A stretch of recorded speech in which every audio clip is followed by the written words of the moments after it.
Leader of the Joint Trade Union Movement, Ancel Roget, said the National Trade Union Federation's meeting with the Prime Minister was not satisfying. The Trade Union Federation managed to secure a meeting with the Prime Minister after they delivered a letter last Friday requesting an audience with him. Mr. Roget said today they called for a moratorium on retrenchment and a restructuring of the National Tripartite Advisory Council. Sherilyn Lewis has more. JTUM President Ancel Roget said out of the meeting with Prime Minister Dr. Keith Rowley, nothing was agreed to, and he said while the Prime Minister outlined the economic challenges facing the country, it doesn't appear that any of the union's issues will be addressed. That we are not satisfied with the outcome of this meeting with the Prime Minister this afternoon.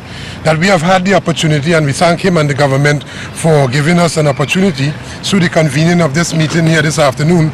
Mr. Roget explained that they called for a moratorium on retrenchment and said if that doesn't happen, then they may not rejoin the Tripartite Council. We call for a moratorium on retrenchment, and that if we are to return to NTAC and continue to contribute where everybody can benefit, even the employers and the business community, we call for a moratorium on retrenchment. They also want to see a restructuring of NTAC. After all of the discussions, we are not yet satisfied that we have reached a point where we can rejoin the tripartite arrangements and discussions. So we have laid before the Prime Minister a number of issues which were captured in the letter to the Prime Minister. All of those issues that goes way beyond the boundaries of collective bargaining. It is our concern, our deepest concern, to have those issues treated with. Other matters addressed included crime and the ferry issue. The unions are to meet again with the Prime Minister on September 13th for further discussions. Sherilyn Lewis, C News.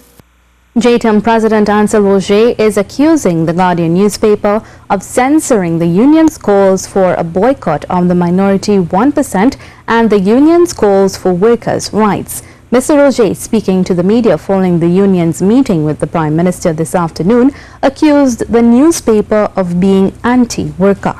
The Guardian is listed among those who are leading an onslaught against workers and trade union in this country. The Guardian media, by sending home workers as a means of reprisal to the trade union movement, representing workers in the Guardian, and also making statements in the interest of the workers and workers generally.